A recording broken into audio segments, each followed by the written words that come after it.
Hello, everyone, and welcome back to the podcast. My hormones make me a nutcase. Fabulous. You got it this week. I'm in the flow now. And we have got a very special guest again today.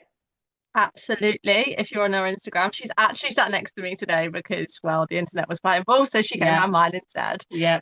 Technical issues, but we've sorted it out. So we have Kirsty with us today. Absolutely. She's a pelvic health physio. She's been in the industry for quite a while, started off as a physio and then went into women's health and has an awesome story as well of how she got into it. So yeah, we're just going to have a chat about that today. Yeah, looking forward to it. Thank you very much for having me. Yeah, it's good. Thanks for coming on. Super interesting. Yeah, we love it. We love a guest at the moment, don't we? We do. Yes, I suppose we'll just get into it then, really. So can you tell us a bit about your background and what led you to become a pelvic health physiotherapist? Yeah, of course I can. So I've been a physio for nearly 8 years now. I'm very aware of my Irish accent, so I'm going to try and slow it down and make sure I pronounce it correctly. So I've been, nearly physio for 8 years and worked in many different areas in many different settings. So hospital settings, community settings, orthopedics, elderly rehab, musculoskeletal care, which is your hips, knees, back, neck, finger pain. But then about 4 years ago, I started to specialize in pelvic health physiotherapy. Started doing extra training and decided that that was kind of the path I wanted to go down into the women's health, really. So it kind of, I suppose for me, it came from my own sort of issues with pelvic health. I've got endometriosis and adenomyosis and had Amy's very aware two traumatic childbirths. Yeah. And it was just a line I really felt needed a voice, needed help, and that really led me down that sort of pathway, coming out of sort of the musculoskeletal care and going into that to help women really. So yeah, that's kind of what brought me into it.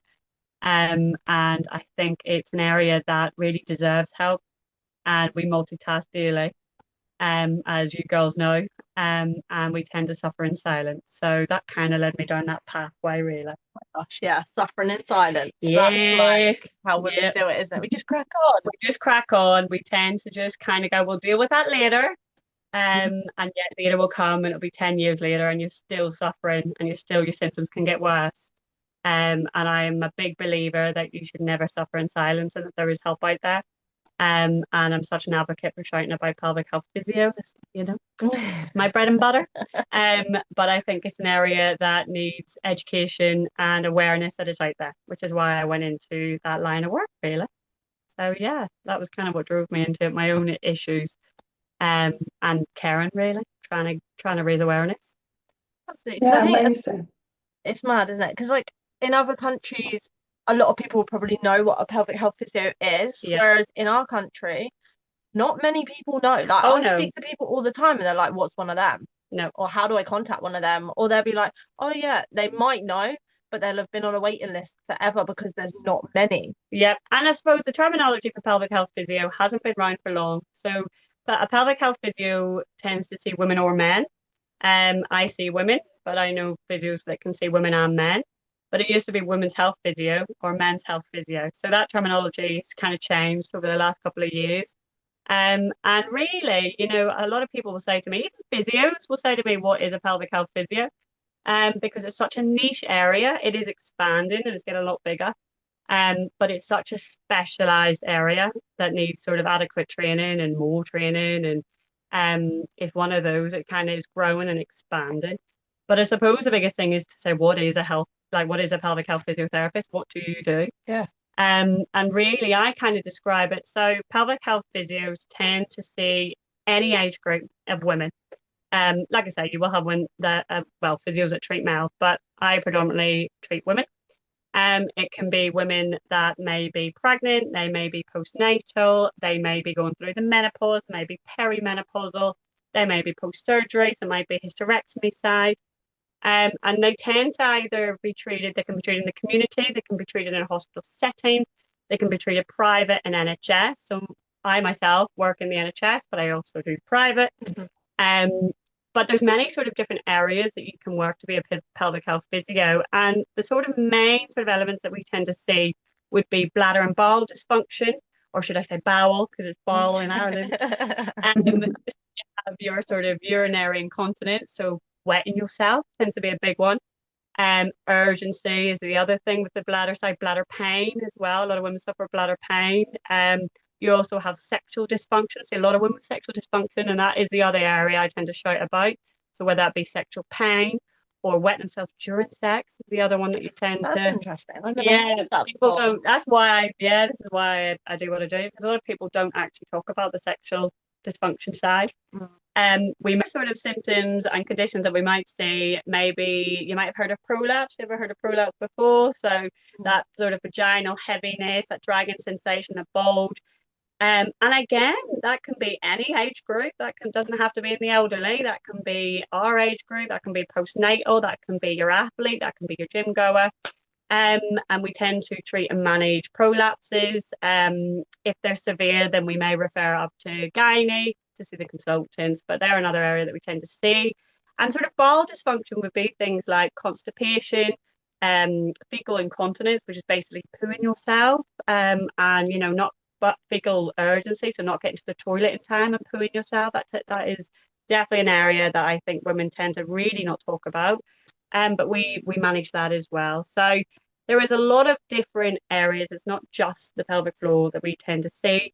Like I say, it can be the bowel, the bladder, the tummy, well, the abdomen, really, the lower abdomen, breathing. Cool. I was just going to bring this up, right? The breathing element of it, because actually, like, I know I've sent a couple of clients like your way before, and they come back to me and they're like, I never knew I didn't breathe correctly. Oh, it's so huge. It's so huge. So I tend to say that we really, really sort of manage the pelvic floor along with your breath work, your posture, your core. They are hugely integrated. They are so, if they're out of sync, or say you are a breath holder and you tend to like hold a lot of tension in, then if you look at sort of the mechanics, your diaphragm, so the muscle under your ribs, which you two girlies know, but just for the listeners, connects to your inner core, which connects to your pelvic floor. So if you are a breath holder, I tend to be a breath holder, have been for many years, then what you tend to find is that your pelvic floor is out of sync. So there is a dysfunction in your pelvis, and that can lead to pain and overactivity. So really by working on your breath work can help relax the pelvic floor, can help with coordination and help relieve these symptoms. So that's a huge part of our line of work as well. My biggest, if I can shout about it more, is the fact that pelvic health physios we always tend to say it's not about the weakness of the pelvic floor. It's about the function of the pelvic floor. And the line of physiotherapy, especially with pelvic health, is to not look at just restoring your physical health or restoring that physical function, but looking at optimizing your optimal life, really, looking at that breathing, looking at that posture, looking at your hips, looking at your glutes, looking at that core, looking at the pelvic floor, all is one, and then really regaining control of your symptoms. So that's what we tend to see, and it tends to be different daily on what you see. So that's it in a nutshell. That's super interesting, and I'm sure I was saying I didn't know what you did, so I'm sure lots of people don't know as well. So it's nice to know that is out there for women as well, because I'm sure most people don't even know that they can get that help. They don't, and you normally find women that come to see you have found you maybe 10 years after the symptoms started. So there was a lot of fear, a lot of anxiety, a lot of, are you going to do a massage? They're not really sure, bless them. And I totally agree. I always say to them, don't worry. A lot of people don't know what we do, that they kind of are already quite tense, And I think my biggest passion is to educate on what we do. So that people go, right, I know this pelvic health physio. She's going to look at the bladder. She's going to look at urinary incontinence. She's going to look at bowel symptoms. She's going to look at the pelvic floor alongside the core, maybe your breath work. So they get a bit more of an idea, or if they have a prolapse, or if they have a tummy gap, we tend to find tailbone pain as well. So you might have a lady that you're training that might have tailbone pain and has had that for quite a while. And although that might be linked to the back, it might also be linked to an overactivity in her pelvic floor that needs to be explored to see if that's the cause, you know. So yeah, it's a very interesting line of work, to be fair. I do love it. Yeah. And how would someone, so you said you work in the NHS and also privately, so would someone like get referred by a GP, for example, and then sent to you, or is that kind of how it Yeah, it works? can be. It depends on your area. So it depends on each trust and each area, and postcodes have different referral systems in place. So even here in Portsmouth, it's very different, and up in Portchester, it's very different. So, you know, you might find that they have to be referred by their GP. I always say, absolutely go through your GP and ask them. But you can also have a look on your trust. If you know your local trust, have a look online, see if there's self-referral, because a lot do self-referrals. And also gynae is the other big one as well. You know, a gynae, particularly the GP, might have to refer to gynae to then come down to us. So it all depends on if you're pregnant, midwife. So if you've got a pregnant lady that's experiencing pelvic girdle pain, so they might have pain in their pelvis, in their back, in their hips, in their thighs, in their groins, definitely get them to speak to their midwife, because see if they've got a pelvic health physio and they can refer them that way. So there's many different avenues into the NHS. It just depends on your trust and waiting lists and accessibility and that kind of thing. We all kind of know, but it is getting better. It is getting much better. I will say that. It's just trying to find out the sources, really. So yeah. Yeah.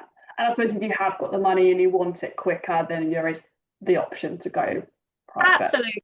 Absolutely. That's why I do both, is to give sort of both options, you know. So it's kind of those, I always feel everybody walks in different shoes. Everybody has a different lifestyle. There is no one box fits all. And I always think if women have options, you have a choice. And for physio and for you guys will be the same. It's all about choice.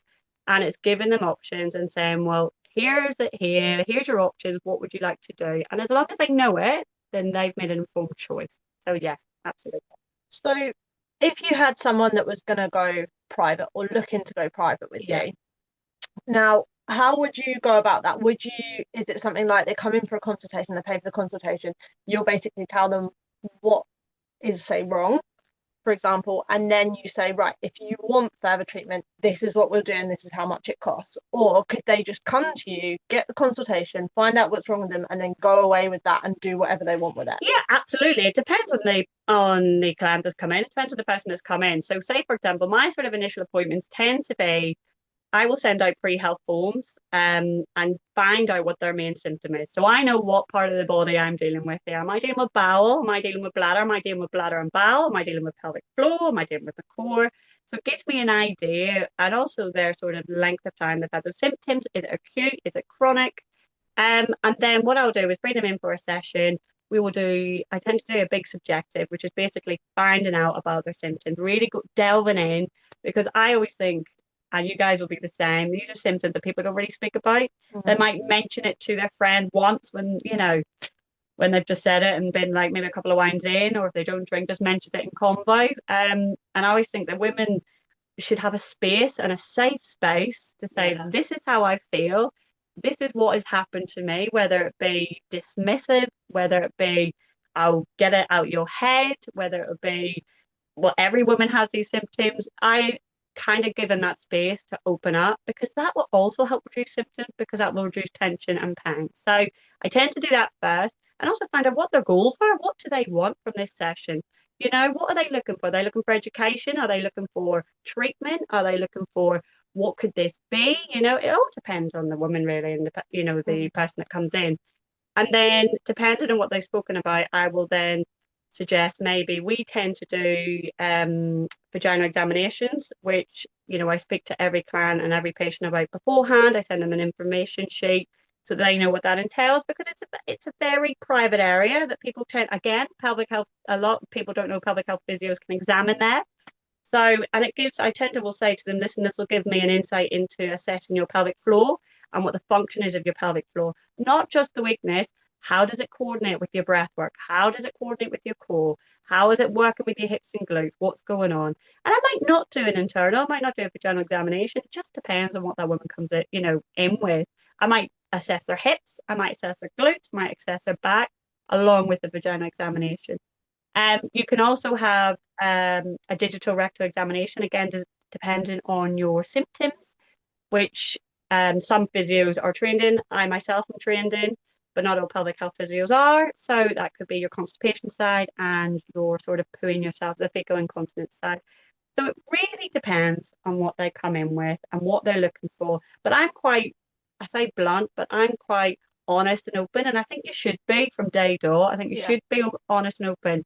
And if I think that this might help with certain management strategies, I will absolutely say this to them. And if I might say, listen, this may need a few more sessions, this may need just one session, 100%. And I think and you guys will be the same, you work as a holistic approach. If I think actually you would benefit from strengthening personal training, absolutely, I'll be like, let's bring this into we tend to say a multidisciplinary approach. So we bring in more people that we think this may help. If I think actually you could do some counselling, I might refer them that way and also work together with physiotherapists on that side. So that's what I tend to do in my sessions. It's really about gaining an insight, getting a sort of idea of what's going on, how they're feeling, what's their goals, and then starting to assess. You might not get it in the first session. I always say, listen, you can't come in and say, what's my diagnosis? Because to be honest, it's normally multifactorial. It is normally a lot of physical health, a lot of mental well-being as well. So you're trying to work both worlds really and work it together because it all incorporates. So yeah, that's what I tend to do. I think especially if people have waited for however many years as well, that's a multitude of different things that build up.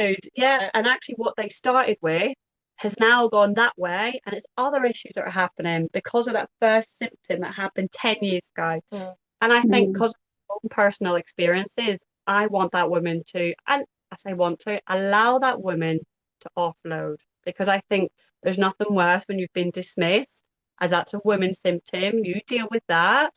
God, and I know the journey that woman's probably been on, or at least trying to be on. And I will do this NHS or private, but I will tend to be like, you speak. And then I tend to just listen and then assess as I need to accordingly, really. And refer. If I feel like I need to refer you on to GP or gynae or, more specialist care, then 100% I will. So yeah, that's what. Yeah, interesting. Absolutely. And what are some signs or symptoms that women should pay attention to that might signal that maybe they need to see you? Yeah, so the common ones we tend to see is urinary incontinence. So wetting yourself, running, jumping, laughing, sneezing. And we've all been there, as in what I mean is where you've maybe gone, oh, I've done that. That's common. Don't worry about it. I used to have women that just ran out of my class and go, oh, it's fine. This is normal. And I'm like, no. It's common. It's not normal. It's common. I brush it off all the time. It's brushed off, it's dismissed. And, stats say 1 in 3 women have urinary incontinence. And I'm a huge believer that just because it's common shouldn't be normal. And I think we need to change our sort of phrases and how we speak about our women problems and our symptoms to more of a, no, actually, I'm going to take control of this and I'm going to manage this, because why should I be leaking when I'm lifting weights? Why am I leaking when I run? Why, do you know what I mean? Rather than, oh, we'll just ignore that. Don't worry about that. Let's get another pad in. That's fine. So that would be number one. Would probably be, I say number one, but one of the ones to look out for. I would also say anybody, I tend to think anybody sort of throughout their life, whether it be urinary incontinence, bowel issues, pelvic pain, tummy gap, hip pain, back pain, really chronic symptoms, whether it be postnatal is the other one I tend to say look out for. So urinary incontinence after childbirth, pregnancy, pain shouldn't be dismissed during pregnancy. I got a lot of women that come in saying the midwife has just said, oh, get on with it, you're pregnant, you're carrying a baby. I'm like, absolutely not, no. It's about managing your symptoms. So they tend to be the big ones. Menopausal as well. It shouldn't be well, listen, you're going through that stage in your life, you're at that age. So just deal with it. Absolutely not. So urinary incontinence throughout that stage is huge. But they're the big ones. So wetting yourself, any bowel issues, pelvic pain, tummy gap, prolapse. I really keep saying this word because I feel with prolapse, it's a taboo word, and people tend to come in, bless them, in tears because they're like, and they might be our age group, they might be older, they might be younger. So any sort of vaginal heaviness or dragging sensation, or they might be like there's a tampon in there and there's no tampon in there. They might have lower back pain associated with vaginal heaviness. They might have a bulge or seen a bulge and they've had to push that back in. I always think it's okay. It's a safe space. You can talk about it. You're not the only one, so don't worry, and it can happen. Yeah. So yeah, they're the big symptoms I say look out for. That prolapse is actually really quite common. I've had so many clients with prolapse. So many. Then obviously it's important for us to know as personal trainers because like Yeah. if you're trying to lift, if someone wants to lift heavy, Yeah. or depending on what stance they're standing in, Yeah. it doesn't always affect everyone, but like if you say in a wider stance, a Yeah. lot of people will be affected by it. But it's really good to talk about, and like yeah, we have to know whether that's affecting you or not, and then it's like, right, okay, well, we need to do a pelvic floor lift before we do the Yeah. lift, or okay, we can't do that right now because you're not strong enough, maybe you need to see a pelvic health physio and Yeah, stuff like that. But absolutely. yeah, people are worried about that a lot, but I find that's one of the most common things, One of that the I most common find, symptoms. along with the incontinence, like jumping and stuff. Oh, 100%. Prolapse and incontinence are the big ones. And I tend to say with the prolapse, I tend to be, and a lot of physios are like this as well, is that I don't stop. There's a lot of sort of fear mongering that physios are going to be like, right, stop doing the exercise. I tend to adapt or regress or change position, a bit like what you guys will do. And it doesn't mean that a pelvic floor might be weak. Yes, absolutely. There's a sign of weakness there, but there could be also other dysfunctions going on. And the coordination might be poor as well. It might not be able to relax and might not be able to contract. And also it depends on the degree of prolapse. You know, we can assess, is it severe? Is it mild? Do I need to refer you to gynae? Because, you know, it depends on the management strategies. And it's not just squeezes for a prolapse. It's what's your diet like? What's your fluid like? Are you constipated? Because that's going to increase a prolapse. Have you got enough fluid in your diet? You know, you're drinking water because that will help hydrate. Do you have vaginal dryness? Do those tissues need hydrating? Is that why? Is there a lack of support there as well? Lack of what we say elasticity, so thinning of the tissues. So it's looking at it as a whole. Are you a breath holder? Is your pelvic floor not in sync with your breath? Is that affecting your prolapse? You know, you can use the breath work with your lifting weights as well. So it's kind of looking at it a whole. But yeah, they tend to be the symptoms that I would say go and seek help, because there's nothing worse than just sitting there in silence and then it affecting your day and affecting your exercises or affecting work or affecting lifting your child. Because let's be honest, if you have children, you're going to be lifting that child, you know. There's also pessaries that you can use, you know, depending again on the prolapse and what I've assessed or what pelvic health physio assessed, but there's other options that you might be able to try to see if that will relieve symptoms. So it's not just the squeezes. That's why I always get so like, no, not just the Kegels. Yeah. I think, like you say, it's so important if you are suffering with those things to go reach out and to get that help, because it is there. And hopefully some people listening to this will, maybe they are suffering, listening to you will now go and seek some help and some support. Yeah, that's it. And I think that, you know, like I say, they might have tried the pelvic floor squeezes. How do they know they can't performing them correctly? You know, they've never been taught. My big passion is that we were never taught how we're squeezing. Are you actually squeezing your pelvic? Do you know where your pelvic floor is? Because I will be honest, and I have said this to many women that I have treated prior to this work, I didn't know, and I kind of presumed where it was. And are you actually targeting the area you need to target, or are you just squeezing your bum? You know, or are you just squeezing that tummy? Yeah, are you actually getting? Because with the pelvic floor, there's deep muscles and there's superficial muscles. Are you getting both? You know, what are you working on? A prolapse, you're working on incontinence. Which area of the pelvic floor you're working on, you know? So I think that's huge. Just direction and education really does help symptoms as well. There's so many things we don't learn that we should know, right? Like there's so many. There is. We learn all this shit that we don't actually need to know, but actually this stuff is so important. Huge. I'm hoping my two daughters, when they go to school, will know more about the pelvic floor and prevention of conditions and symptoms going forward, so that they go, I know what I'm doing here. I know how to prevent it. And also looking at a holistic approach, like I say, with the diet and the fluid, the breath work, the mental well-being, looking at it as a whole. It's not just about one area, it's about it as a whole. And you know, if you think you're really struggling with, say, for example, prolapse symptoms, what else can I do? What other management areas are there? Do I need to go to gynae? Do I not? Am I doing my pelvic floor correctly? Am I working my glutes and my tummy? What am I doing? And then once you've kind of mastered your pelvic floor, you don't just stay there, especially if you're especially in your guys' line of work, you've got to work it functionally. The pelvic floor can't just be lying on the bed doing pelvic floor squeezes. It's got to work with lifted weights. It's got to work in standing, sitting, squatting, lunging. It's got to work together. So yeah, it's definitely an area that's huge at the minute. I have a when people sign up to do like online training or pelvic floor, that's not what I meant. Personal training. Yeah. My form is all about pelvic floor. There's one of them there. And a lot of people, when the question is, do you know how to relax your pelvic floor? A lot of people put, I don't know. Yeah. They have no idea. They don't even know they need to relax about. No, yeah. you wouldn't. Like, I do not know.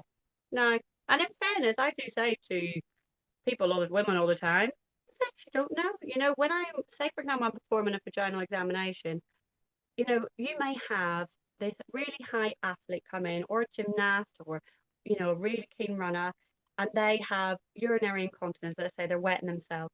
And then you perform a vaginal examination, and they're in their heads thinking, I've got a weak pelvic floor because I'm wet myself. But actually, they don't. They actually have a chronic straining issue, or they're overactive, or particularly those high impact exercises, you know. So actually, relaxing their pelvic floor can help, you know, reduce their symptoms. So not actually, I don't want to strengthen it, yeah, I want to relax it first.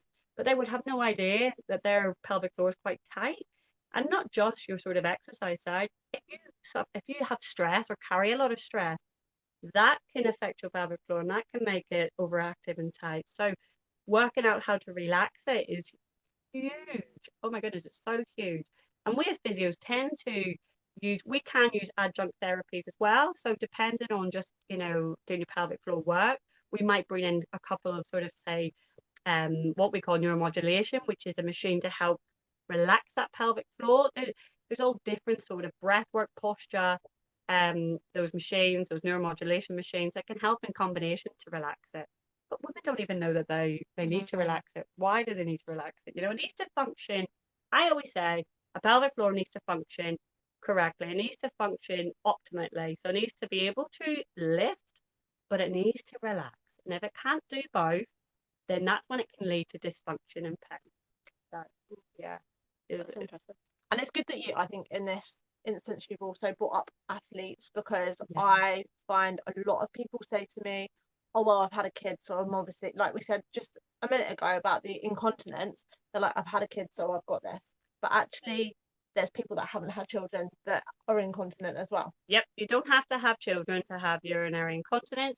You don't have to have children to have pelvic issues. Like, it can be at any stage for any woman. It really, and I do say this because as we age, so even women without children, as we age, we degenerate. We know that menopause, reduction in estrogen, that can affect the tissues, the viability of the pelvic floor.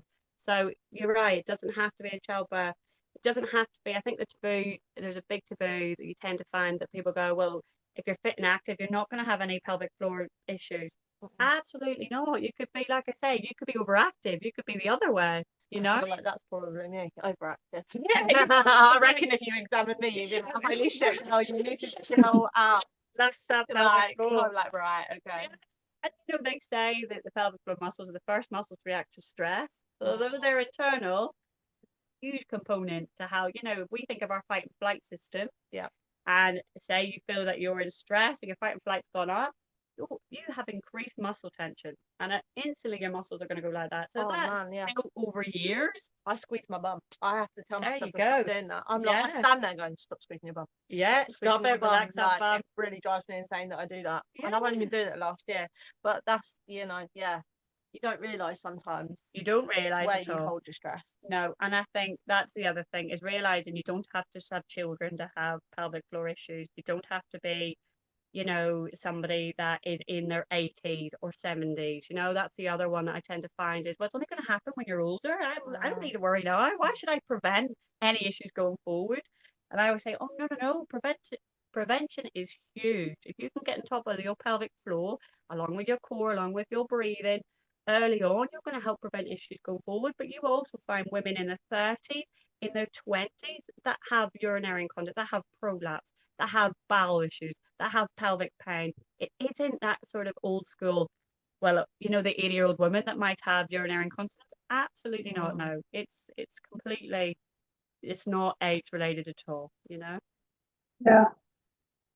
Could you give like one or two, or maybe just one top tip that like women can maybe take away and do? I suppose it's tricky because everyone's very different, but is there like a top tip that's, you know, they can take away and do, or is that not really possible because everyone's so different? Depends on like the person and their symptoms. However, my biggest Mm. thing, my message would be that don't suffer in silence. There is so much care and compassion out there and life-changing impact in terms of management and treatment strategies that, you know, I don't want people just to feel embarrassed or to feel like, oh, she won't want to hear my issues. She won't want to, you know, I get a lot of people coming in going, oh, no, you don't want to hear what's going on with me. And I'm like, absolutely, I do. And I think never suffer in silence, because you will be surprised how many women will experience the same that you're experiencing, and then it should be shouted about more. So I always say that's my number one. My number two is prevention is the key. So it doesn't matter if you don't have symptoms now. I always think, particularly with sort of birth and childbirth, is looking for the future. You may have no issues at the minute, but you might have issues in 20 to 30 years' time. So really trying to prevent any issues will be huge. And once you've kind of incorporated that into your routine, then you can kind of manage it, you know, and also knowing your management strategies. Where can I go? What can I talk about with this person? What sort of management strategies are there? That would be my next one. So number one would be don't suffer in silence. Number two would be seek help early. Don't leave it and think that you're bothersome or you're going to be dismissed, because pelvic health physio isn't like that at all. And the majority of pelvic health physios have probably been through what you're, you know, like can relate to you as well. And prevention's the key. Does So that would you help? say like there's, yeah, no, definitely, definitely. I suppose for like the everyday person, like when you say prevention, is there like somewhere that they can go to find out, like, because obviously I assume they're coming to you with the symptoms and wanting to fix things. Is there somewhere they could go to help with prevention, I suppose? Like, is there anything they like, The really good yeah. website called PLGP, which I'm a member of. PLGP has really good resources for patients, and it gives you advice on, say, for example, managing your diet, so getting the fiber in there, getting your fluid intake, how to perform pelvic floor squeezes, how to relax that pelvic floor, what signs and symptoms, kind of the ones I've been talking about earlier, to look out for, yeah? How to manage breath work. Is that working with your pelvic floor? Are they working in sync? Is your core working? Is it all sort of incorporating together? But PLGP is a really, really, really good area. And I always hand it out to patients or, you know, anybody I'm treating and say, here's this resource, have a look, have a read. But I suppose the other thing would be saying to is not automatically thinking Kegels or pelvic floor squeezes are the key. So absolutely start them and try them. And, you know, my biggest bane, actually, the other thing I would say is you see online that it tends to say 10 seconds, 10 reps, 3 times a day for pelvic floor squeezes. I always say you do the maximum that you can do. So if you can only go to 5 second hold and you can relax for five, as long as you get that relax in there, then you do 5 seconds. Don't instantly aim up for 10, because let's be honest, you know, if you send, and Aimee will know by my arms, they're all bone, not a lot of meat. If you send me into the gym and I lift heavy, I need to build that up. That ain't going to be a quick overnight thing. So, and also if you have an overactive pelvic floor, it's only going to irritate it, you know? So start low, work your way up. And if you feel that you've been trying to do your pelvic floor squeezes and it's been a few months and nothing's changing, then seek help. Would you say is 10 the most? Oh yeah, maximum. Yeah. Yeah, you don't need to be doing 15. To build it up to that. Yeah, I wouldn't go past 10. Don't need to. You can get DOMs in your pelvic floor. People are surprised. There we go. Yeah, people are surprised. Come in and go, oh my God, Kirsty, it's been a bit achy. And I'm like, what we doing? They're like, oh, I did a 15-second hold, 15 reps. I'm like, back off that. Let's go down. Because I suppose for me, and for you guys and for everybody, you can't see the pelvic floor muscles. So you kind of don't really know. You can see your biceps, You can see your thighs, you know, but you can't really see them. So people are quite shocked when they get DOM, so that on delayed onset of muscle soreness, because they don't expect it. But you're doing an exercise program just like you'd be doing for your arms or for your legs. And also relaxation side as well. You've got to look at stretching, mobility, breath work, that kind of thing. And again, if symptoms don't change, then seek help. But yeah, don't Yeah. go past. I love a God. No, that's really cool, because I think it's good to have somewhere that people can go if they want to try and prevent, getting these things, because they're feeling pretty healthy and good now. If they can prevent that, then I think that's just a really good place to And another start. thing I would say, sorry, I'm on a roll now. Apologies for totally is download the Squeezy app. So the Squeezy app is an NHS app that you can monitor and monitor your exercises. The only thing I would say with that, it's a really good if you like to have a tool to guide you and also an alarm that will go off whenever you need to do pelvic floor squeezes, is that it goes quite quick. So if you feel that you're holding and then you're letting go and then it's getting you to hold again and you're thinking, oh, too quick, add an extra second. Take your time with it. Remember, that's technology that doesn't know your pelvic floor. So I will always say, if I've assessed Aimee's pelvic floor, I might say, listen, you need a 5 second gap in between each set because she's quite tight. But if I think, no, actually, you'll be all right, I might do 4 seconds. But it's a great tool to monitor your squeezes. Oh, that's awesome. That is awesome. Yeah. Have you got any more questions, Aimee? No, I was just going to go back to the whole diastasis recti thing as well, because that's another thing that women don't have a clue what it is, right? Yeah. I have so many postnatal clients and I'm like, oh, right, have you been checked for diastasis recti? And they're like, what is that? Yeah. I'm like, a gap in your stomach. They're like, I have no idea. Yeah.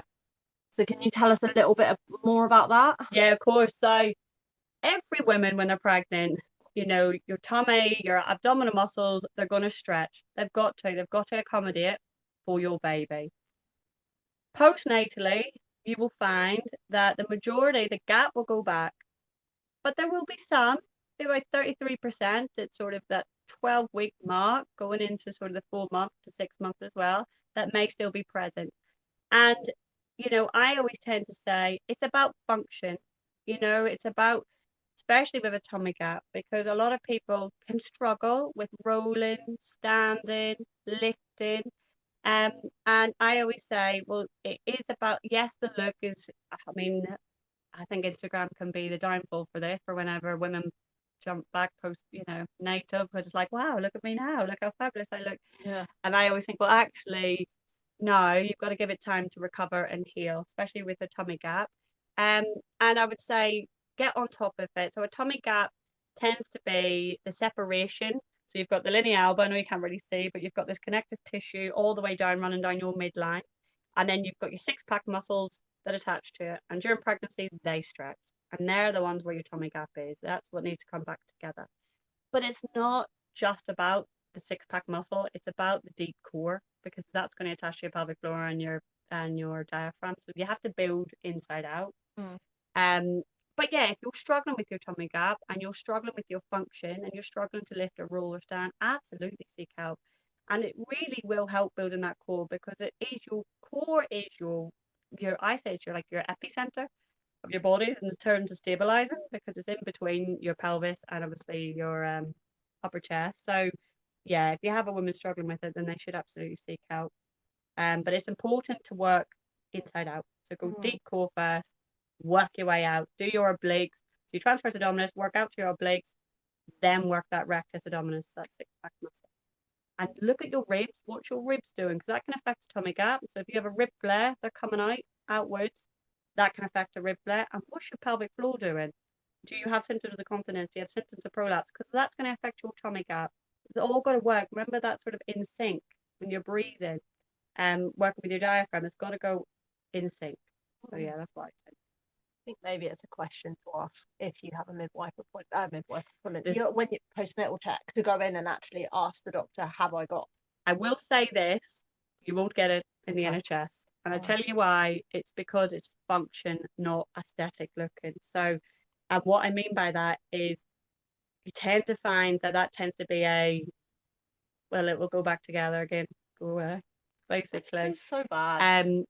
However, yeah. however, I say, and so does our pelvic health team, that ask for pelvic health physiotherapy.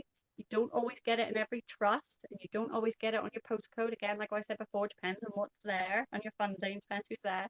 But try and seek that first. And if there isn't in the area, they're like, nope, you can't be referred that way. Then obviously go private side if you can. You can. But I would say seek pelvic health first. Your GP is not going to assess that. They're going to have to be like, ta-da. And also, they don't know how to. They actually, that's not part of their remit, really, you know. So I always say, you've got to specialize. It's a specialist sort of work. So just ask them, can I be referred to a pelvic health physio? I'm concerned. And not all pelvic health physios will treat it, but I know that our team, we do as well. So it just depends. I know. Bad because it's so common. I know. No, that's super interesting. Like right, hold this, Also, what I would say with it, it's not just about your abdominal muscles. It's about if you have, for example, endometriosis, you might have an endobelly as well. So inflammatory markers, inflammatory symptoms might be there as well. Are they constipated? Have they got bloating, which is affecting their gap as well? Because that will stretch it out even more. Like I say, have they got a rib flare? Are their ribs going like that? You know, are they laterally coming outwards? That will affect the tummy gap because you need to work on the obliques, bring it back in again. And also, have they got rotation in their back? Are they quite stiff? Because that will affect their tummy gap. Do they have pelvic pain? Are their menstrual cycles, what are they like? Do they have painful bellies whenever it's coming up to bleeding or the week before? Because that can all affect tummy gap. It's not just about the muscles. Yeah. Yeah. Well, thank you so much. I feel like I've learned a lot for sure. Loads of stuff. So thank you. And I feel like that's given people just some tools to maybe prevent, but also to go and seek help. And hopefully have the confidence to go and seek help now as well. So thank you so much for sharing all of that. Oh, you're more than welcome. I've really enjoyed it. Thanks for having me. It's been great to chat all things women's health.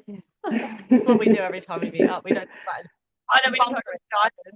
We have no idea of anything else, but we know this. Past the other day, and I was like, oh, because it was a funky conversation. If my husband heard my conversation, he'd be like, sorry? Yeah, chat about it.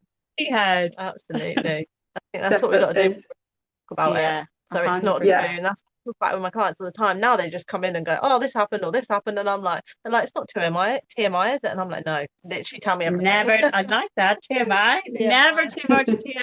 Say that to my women. It's not too much TMI. Yeah, exactly. Absolutely. There's always a listening ear when it comes to women's health. Yeah, and we're all women, most of us anyway. Like, I'll say that because I don't know if there's any pelvic health physios there. You can have male. You can absolutely have male pelvic health physios. Well, most of us are but women. The majority are women. Yeah, we already go through that stuff with all our hormones and all the other shit we've got to go through. So it's probably, you know, we've heard it before, seen it before, you know. Absolutely. Absolutely. Awesome. But we'll wrap it up there for today. But we can definitely share your details and stuff, I think, on somewhere. We'll do that for sure. And yeah, thank you again. And if you want to contact us, you have any questions maybe about this, you can reach us on contactempoweryoufitness@gmail.com. Yeah, absolutely. Amazing. Or catch us on Instagram somewhere. Catch us on Instagram. Definitely. All right, guys, thanks so much for listening, and we'll catch you in the next one. See you later. Bye.